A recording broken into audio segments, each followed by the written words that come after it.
Persona. Shin Megami Tensei Persona. Whatever the name may be, if you play these games, then you know how special they are. I was planning on making a comprehensive breakdown of every game, going beat by beat on how they're similar and different to each other.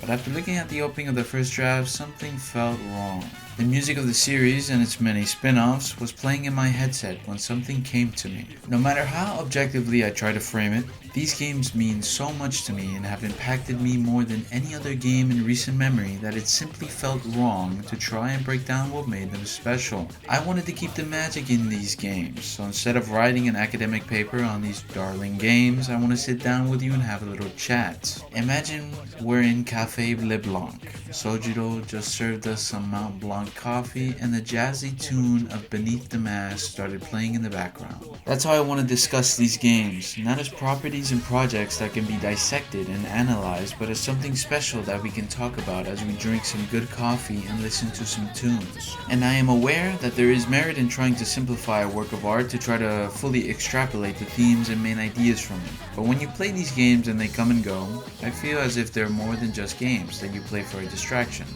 even though they are. And I realize that they are experiences that fundamentally shock your core. You are a different person after playing these games, so join me as I drink this delicious coffee and speak about these truly wonderful games. I guess we begin at the start of all things, not the Big Bang, but me deciding to play Persona 4 Golden again. You see, I got about 20 hours into Persona 4 Golden back in 2021. Deep into the pandemic when we were all cooped up in our homes. I was still in high school when that happened, and I had some faint desire to experience what I had lost with Zoom schooling, so I bought Persona 4 Golden and played about 20 hours. For some odd reason, I never finished it, and as I try to recall why, I can't remember. Years passed, and about 3.5 weeks ago at the time of writing this, I decided to play Persona 4 Golden once again. I was always a fan of the soundtrack, and let me tell you, the soundtracks for all these games are spectacular. Infinitely catchy tunes that stick with you even after hearing them for 60 plus hours. But the soundtrack to Persona 4 Golden is what brought me back in, Heartbreak specifically. You see, up until recently I was heavy into online gaming, but I gave that up. Now with a strong desire to play single player experiences, I remembered one that I gave up on years back, and that is why I decided to play Persona 4 Golden. On a whim, because I always liked the soundtrack, and what resulted was me playing the modern Persona trilogy within the span of a month. I don't think I rushed through them. I played them at my own pace, never forcing myself to keep going and always enjoying the moment to moment. But that's an overview of what happened. Let's stay focused and get back to Persona 4. Persona 4 Golden gave me that experience of hanging out with friends and getting to know them and having them confide in you, and that really meant a lot to me. In terms of gameplay, I'd never beat a turn-based JRPG before, so that was a new experience I'm glad I had.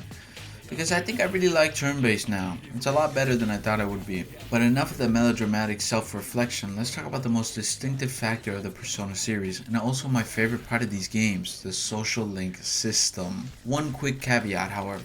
I played the games in this order: Persona 4 Golden, Persona 3 Reload, and Persona 5 Royale. I know that all these games are technically re-releases, and in the case of Persona 3 Reload, it's an entire remake.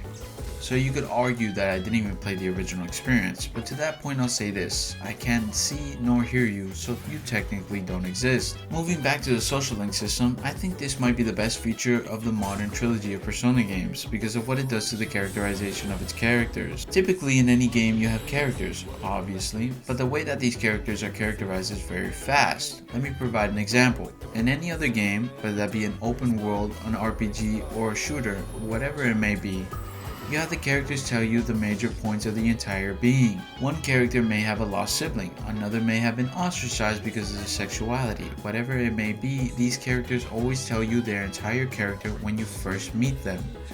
In some cases, if they are recurring characters or supporting characters, then the relationship will be fleshed out naturally. This is where the social link system comes into place, you see. And in real life, you meet somebody and you will learn the basic things that they want other strangers to know.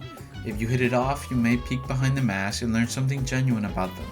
However, you're not gonna get a trauma dump 10 minutes into a conversation. It's gonna take time. Time and effort that you put in will let you understand the people you meet, and that is what the social link system does. It offers a realistic enough experience that simulates what it actually feels like to meet and understand new people. In Persona 3, 4, and 5, whichever, something major was happening in the lives of one of your party members, and you would have been none the wiser if it weren't for the effort that you put into hanging out with them and finding out what was going on. Since you felt that you could get along with that person, you decided that hanging out with them and forging a genuine bond would be the best use of your time, and as a result you got an intriguing story and deep characterization that fleshed them out naturally that no other game has let me experience before. Obviously, this isn't just because of the character writing that makes me want to max out social links, even though that's about 80% of the reason why. Social links also offer gameplay rewards in the form of higher EXP bonuses when fusing personas. However, the social link system is what makes these games for me. Everybody has a certain reason why these games are special to them,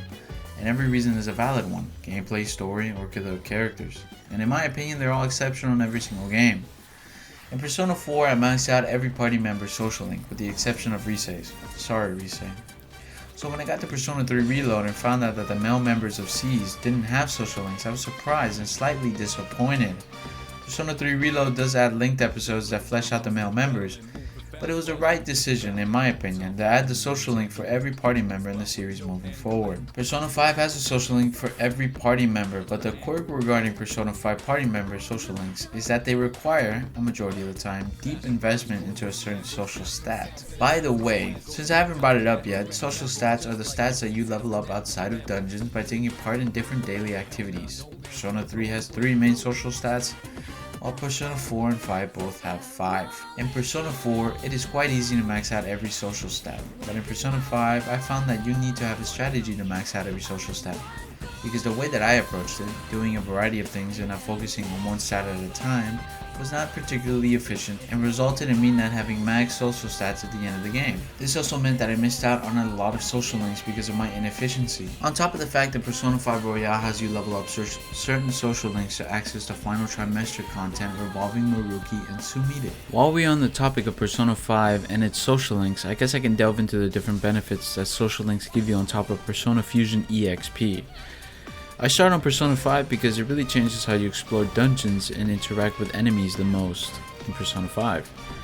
While the biggest change that increasing social links in Persona 3 Reload had to the gameplay side of things was having allies heal certain ailments and getting follow-up attacks, Persona 4 fleshed it out more by having the navigator of the team learn very useful abilities if you increase your social link. However, Persona 5 takes the cake in terms of benefits you get. Everything from how you engage enemies to how you tackle exploration is changed depending on the social links that you acquire in the game. It's to the point that some of the mechanics gated behind social link requirements should have really been given to the player at the start of the game. Let me give you an example. Hifumi is a shogi player found in a church. She has a star arcana and gives you the ability to swap out frontline party members during combat.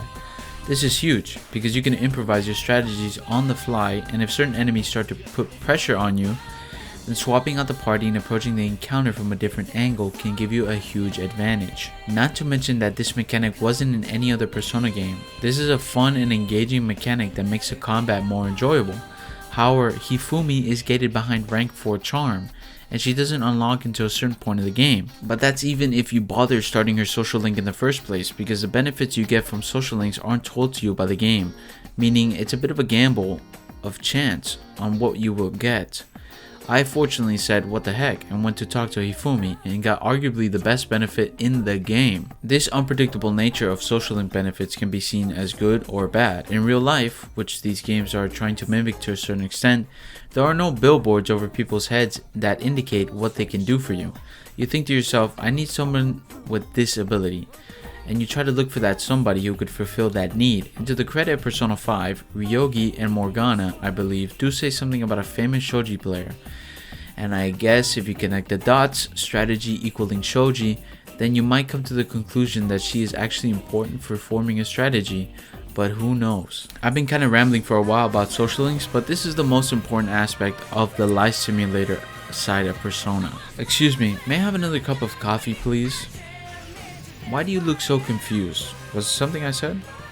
You want me to elaborate about what I just said? What did I say? I've said a lot. The thing about the life simulator? That's obvious. The two sides of any Persona game are the life simulator and the dungeon crawling experience. It's not obvious, at least not to you.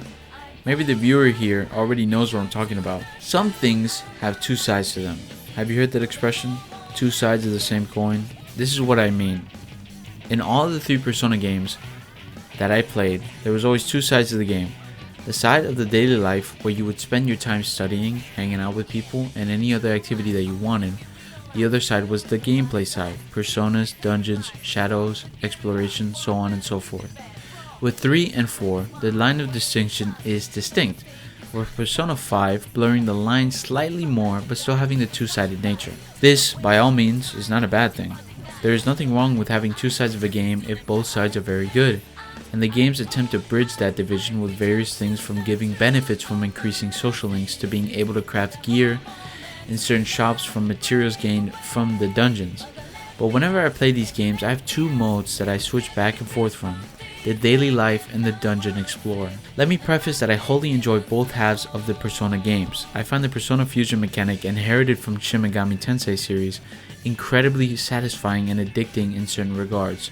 I haven't played any other game that lets you utilize your main damage output in such a way that almost feels like a resource than a power. Another thing that can be examined is the duality of Persona 3 and Persona 4. I can't make it a fair comparison here because I played 3 Reload, which came out after 5, and isn't the original or the FES version of Persona 3. So I can't make direct comparisons between Persona 3 and Persona 4 Golden. That would be like comparing a car that came out this year to a car that was released 15 years ago. Fundamentally, they're very similar, but with numerous tweaks and changes, it isn't a straight comparison. However, I have done some research, and I just want to include this as an interesting observation. If you look at Persona 3, the original, FES or PSP, and then look at Persona 4, you can see that they fit the description of two sides of the same coin. And based on my research online, it would suggest that the assets used in Persona 4 are just upscaled versions of those used in Persona 3. That's the technical side of things, but look at the presentation of the games. Both use fixed camera angles, have similar world maps, and they both feel the same to play. However, look at the style of the games and their choice of music. Persona 3, the non-reload versions of the game, focus heavily on the Memento Mori motif and focus heavily on contrasting colors like blue and black. While Persona 4's motif, I would say, is friendship and self-acceptance. Both topics worth discussing, but one is much bleaker than the other. I just wanted to bring that up because it's interesting if you think about it, that the 2 Persona games developed and released for PlayStation 2 are one and the same, but very different from one another. So now that I've established that there are 2 sides to any Persona game, let's talk about the other half, yeah? Persona 3 Reload, Persona 4 Golden, and Persona 5 Royale all have similarities when it comes to their structure and gameplay. They all have dungeons that you explore. However, Persona 4 Golden lacks that game-long dungeon that you chip away at as the year progresses that Persona 3 Reload and Persona 5 Royale have. For 3 and 5, it's Tartarus and Mementos respectively. These 2 dungeons are tackled throughout the year and have more sections unlocked as you progress the main story. However, Persona 4 lacks that year-long dungeon, instead giving you more contained dungeons that have greater emphasis on the character that the dungeon is related to. This is due to the story being character driven, but I will discuss story later on. Persona 5 also has more focused dungeons, but these story focused dungeons found within Persona 5 take it one step further by removing the procedural nature of the previous game's design philosophy and having a handcrafted dungeon. But Mementos is still procedurally generated. Persona 3 has Tartarus, fully procedurally generated 256 floor tower that is slowly opened up to the player as they progress the story. The different blocks of Tartarus are stylized differently, but for the most part these different visuals have little to do with the main plot. Persona 4 doesn't have a singular dungeon, but instead has multiple that take the shape and form of the character at the heading of the dungeon, but they are still procedurally generated. Finally, Persona 5 has Mementos, a dungeon that is procedurally generated and is open to the player as they progress through the main story. Specifically, the story dungeons that aren't procedurally generated, instead being handcrafted dungeons for the player to explore. But how about that traversal in these places? Persona 3 Reload and Persona 4 are very similar in this regard. Persona 3 has teleporters that take you back to the lobby, while Persona 4 leaves the teleporters, instead having go homes. But the dungeons in Persona 4 are much smaller in height. typically being like 8 floors, while the ninth being a hallway to the boss. In this regard, Persona 5 does have a variety of movement options, even having a grappling hook. What? However, it isn't open movement. Instead, it's what developers do to add free movement in games. Just like in the recent Final Fantasy VII Rebirth, where the jumping button was mapped to the prompt, so you had to wait for the option to jump instead of doing it freely. In Persona 5, it's something similar. You have the option to use the grappling hook, but only when the game wants you to. You're not Batman. You're not Batman. In addition, in Persona 5, you have the ability to hide behind cover, and in the shadows, which might have been derived from the nature of trying to get the initial strike in Persona 3 and Persona 4. They got the idea of having a pseudo stealth mode because you would play hide and seek with the shadows in the previous games. The result is a mechanic that you use when you're in a pinch or when you want to avoid enemies and just get to certain places in the dungeon. It's underutilized in my opinion. And you know how I brought out Batman before, like in the previous paragraph? I just started to realize the similarities. Is it just me? Is it just me? It would have been much more vital to your success if you needed to go through the entire palace when you decided to steal the heart of the person you were trying to change. But in most cases, you have access to a safe room right next to the boss fight, so it isn't needed. Anyway, can I get another cup of coffee, please? I actually just made one. What a coincidence. You know another thing I like about these Persona games that I played? The Persona designs. Although it's because they share a lot of designs with the SMT series, and that's what the cool kids call Shin Megami Tensei. And in that series, the personas that you use in the games are demons that you fight. From slimes and pixies to literal gods of different religions, you have a nice variety of personas. Or mask in the case of Persona 5. In terms of the visual design, I also like the inclusion of a small background snippet that are included in the details of that particular persona or mask. It makes my brain satisfied when I'm learning about some Indian god. Very interesting. In Persona 3 and Persona 4, you get new personas by participating in the game's shuffle time, or randomly after an encounter, or unless you finish the fight with an all-out attack, you would be presented a set of cards that you could choose from. The cards are the potential rewards that you could receive, except in the original Persona 3 the cards would actually shuffle, meaning that there was some randomness to the selection. This was removed with Persona 3 Reload and Persona 4. Thankfully. In Persona 3 and 4, there was a nice feeling of progression when it came to acquiring new personas. Since they were rewards given to the player, they felt properly leveled and didn't feel automatically redundant. And since there was no hassle to actually getting them, with the exception of actually triggering a shuffle time or the RNG that comes from having the game dictate when you get a new persona, you could experiment much more freely when it came to fusing the different personas. This can't be said with Persona 5. This can't be said with how Persona 5 handled its acquisition of new personas or masks. I will be calling them personas from now on to avoid any confusion. Anyway, in Persona 5, they reiterated a fundamental mechanic from the Shin Megami Tensei series that was missing in the previous Persona games: demon negotiation, or more specifically, hold up as it's called in Persona 5. You see, in SMT, you needed to convince the demons to join you. I believe this was present within the first two Persona games, but was removed following the release of the third, only to return with the fifth. I, overall, think this system is alright, even if it interrupts the battle music, but you get pretty good at anticipating a hold up, so you can just, preemptively press the all-out attack button to not break the music. I digress. In Persona 5, you have to convince the personas who are your enemies, gone are the shadows from the previous two games, rest in power, to join your cause. This mechanic is both the most infuriating thing and the most rewarding and charming system for getting new personas in any of these three games. It's infuriating because the answers are so vague, you basically have to go with your gut when answering the demon's questions. It's rewarding because when you do go with your gut and answer correctly, you feel that you just passed the speech check. It's charming because these personas are actually characterized to some degree, and you grow some semblance of a relationship between these newly formed allies. It's an odd system that works most of the time, but if you're having trouble getting new personas because of the system constantly blue-balling you, then have no fear, because going into mementos and being a higher level than the enemies on the floor will let you simply run them over, giving you the persona. This is what I used to fill my roster up, because I wasn't getting any new personas from the dungeons. I just had to go to mementos and run them over. What about the other mechanic from the SMT series that has incredible depth to it, at least to me, someone who isn't, a big numbers guy? The Persona Fusion System. Yes, once you access the Velvet Room, you are greeted by a long-nosed individual who is always there to help the savior of the world, Igor, and his assistants. Igor is my boy, he's my OG, and the residents of the Velvet Room are always some of the best characters in the game. My fanboying aside, even though it's justified, Igor is responsible for fusing personas. What does fusing a persona mean? I'm glad you asked. It's when you fuse a persona. In all seriousness, it's when two or more personas are combined to create a stronger persona. Wow, what a surprise. The personas you acquire as a reward or from demon negotiation have a certain number of skills that they can learn before they stop learning new ones. This typically means that you will have to fuse a persona to have stronger damage / healing / support skills. They also, obviously, get a level boost from the fusion. And if you have the correlating social link arcana unlocked, they also received an EXP boost correlating to the rank of the social link, I think.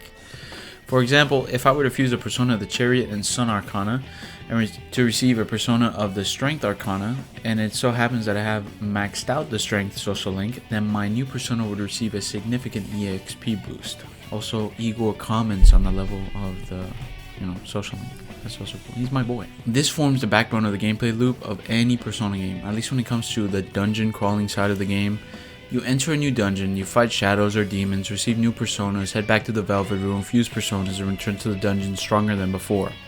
It's an oversimplification, but it's very good loop because the nature of taking two or more personas and then fusing them together to get something stronger and seeing your strength grow, and I would say a ritualistic nature is very cathartic and addictive.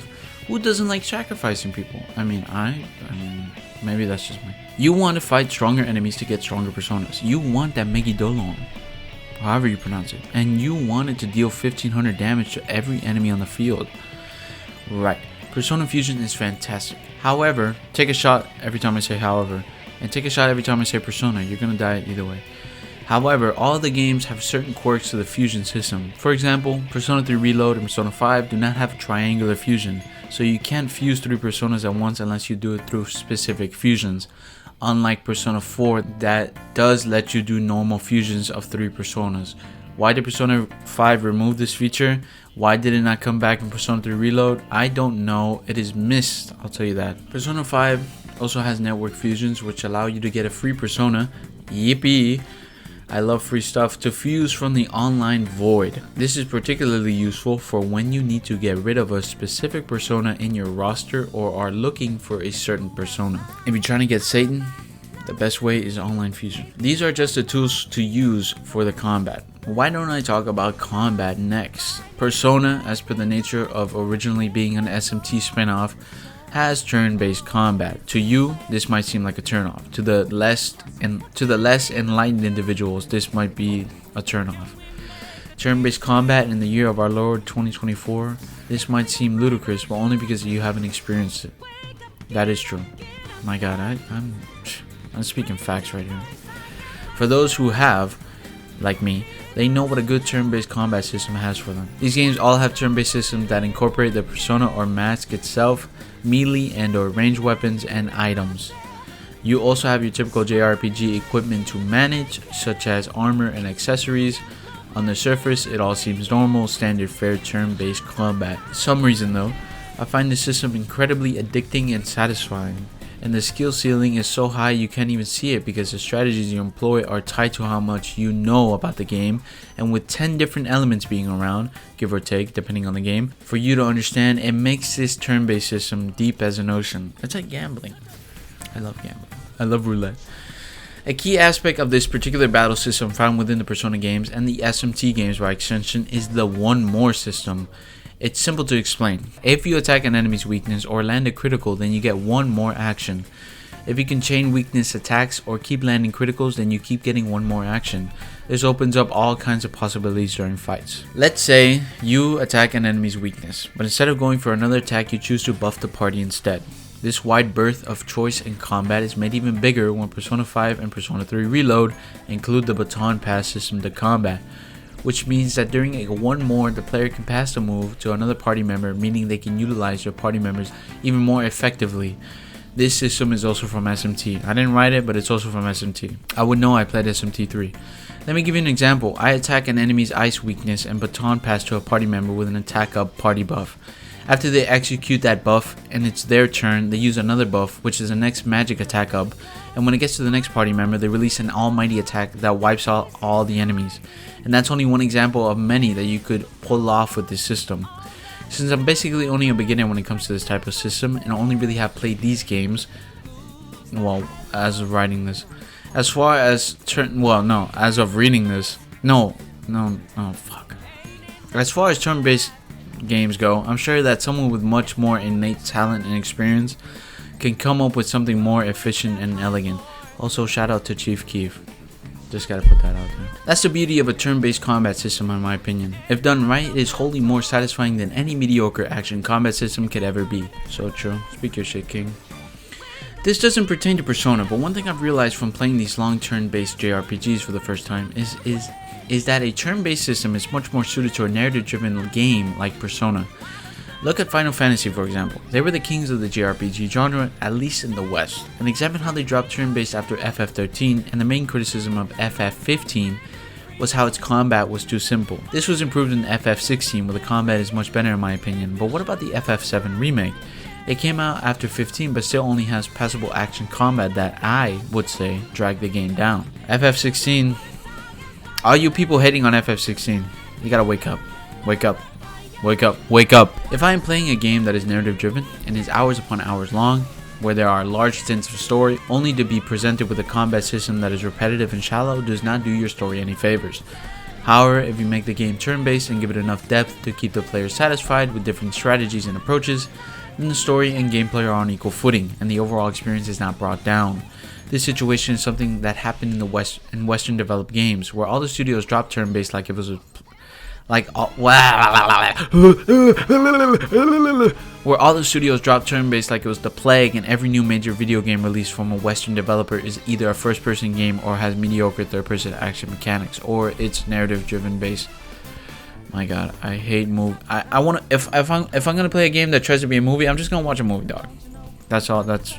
Anyway, I'm sorry for that tangent, but I've just needed to say that because I finally understand why the turn-based system has been around for decades at this point, and it's because it's a system that, if done right, can be pretty fucking satisfying. This segment is a little messy, so not just this segment. So let me wrap it up with a quick summary. In Persona, you have at most 4 party members that each have their own persona. You, as a player, are the only one capable of switching your persona on the fly, meaning you are the wild card. You build your party to be as flexible as it can be around your ability to switch personas to fit any situation, or if you are capable enough and have enough strategy in mind that makes someone else the wild card, or has someone else as the anchor in their party. Then that is up to you, and this system allows decisions like that. With your party made, you have the decision to either use a melee weapon, as well as a gun in the case of Persona 5, or a persona skill. Once you attack an enemy, if you strike a weakness or land a critical, you get an extra action. This applies to all members of your party. In Persona 5 and 3 Reload, you are given the extra option of passing the turn to another party member, giving you more choice in strategy options. Once all your turn is up, the enemy attacks, and all the principles of combat that you have, so does the enemy. If they land a critical or attack a weakness, then they also get an extra turn, so be careful. This repeats until one of you is dead. 2 men enter, 1 man leave. Shout out Mad Max 3. This leads to shuffle time in Persona 3 and 4, or hold up in Persona 5 if you didn't outright kill the demon. This forms the basic loop of dungeon exploration in any of these games. You enter a dungeon, you fight enemies, you get rewards, repeat. This is a gross simplification and it makes it seem shallow and uninspired, but trust me, at the end of the game, you will be wanting more of this. Trust me. And why do I say trust me twice? Trust me. Do you trust me? And also, this is the simplest way of explaining this. This is the essence that makes up these games. Of course, there is more, but most things can be broken down to their simplest form, and the simplest form of Persona gameplay is what I just described. One thing I believe I should make clear is that I, by no means, am somebody who could thoroughly dissect and analyze a turn-based system, like the ones found in these Persona games. I have never beat a JRPG before. Persona 4 Golden. I beat FGO. Maybe that counts. I don't know. And even though I have played different turn-based games such as Fallout 1 and 2, the system found within these 2 games are extremely different to the ones found within Persona. As such, this may result in the discussion of the combat system to be lopsided in the favorable side. In other words, since I don't know enough about turn-based and JRPGs, then I can't break down the system as much as I would like. I recommend watching a video that does the system justice. In other words, I'm a bum, Go find somebody else. However, take a shot every time I say however. You're probably dead by now. This doesn't mean that the experience that I had with the combat in these 3 Persona games was smooth. Even on easy, which I played the game on because, once again, I am ass. I had a couple hiccups when it came to certain boss fights. It might be chalked up to inexperience or because they are actually poorly designed, but I'm going to assume that it is the former because, oh my god, because the Persona team can never design a bad boss fight, right? There were some boss fights that were actually a pain in the ass. For example, right off the top of my head, the fight with Shido in Persona 5 Royale, where you had to finish the fight with a one-on-one, but he's stacking defense up like a man, and you have to rely on deflection to actually deal damage to him.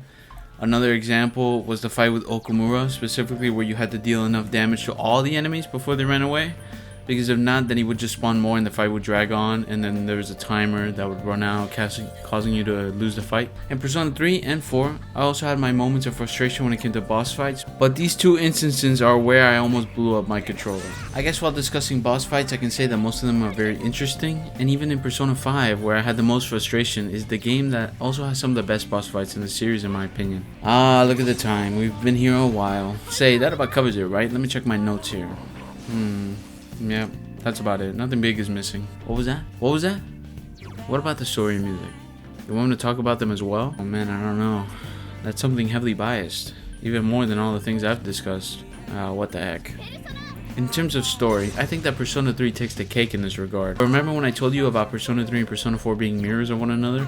The same but the opposite at the same time? This applies to the story as well. While Persona 3 has an overall melancholic story about death and grief, Persona 4 is much more lighthearted and is a story about people meeting and forming bonds with them. This doesn't mean that these stories don't dabble in what the other is trying to say, but for the most part they are opposites of one another while being part of the same whole. The one major thing that both of these games are trying to tell the player is the value of friendship. Now looking at the story of Persona 5, it is fundamentally about friendship, but the way that the game delivers this message is a bit messier than the other 2 titles. I also think that the intro arc of Persona 5 is the only arc that drags in any of these games, but some of the heights of Persona 5's story can't be matched by the other games. Persona 5 is a bit of a wild card when it comes to the story of these games, but I don't want to spoil any more than I have, so go play them for yourself to see what I mean. However, one thing that I can talk about without spoiling, I think, depending on your definition of spoiling something, is the music of these games. Every single game, and I say this wholeheartedly, is in contention for best video game OST of all time. Shoji Meguro is so goated, it's crazy.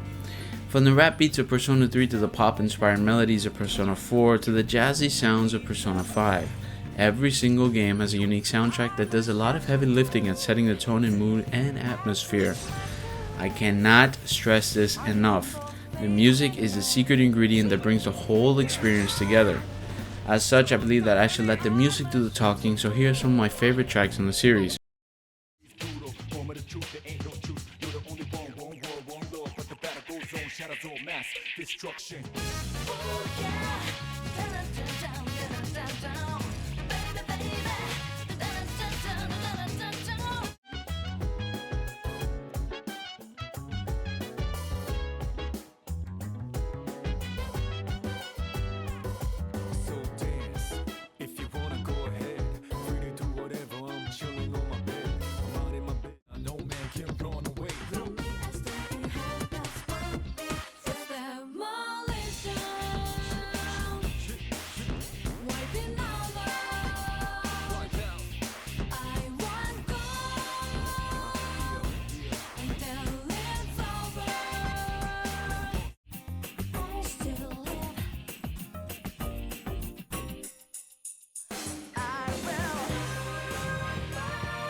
Well, we reached the end of the video. We reached the end of our discussion.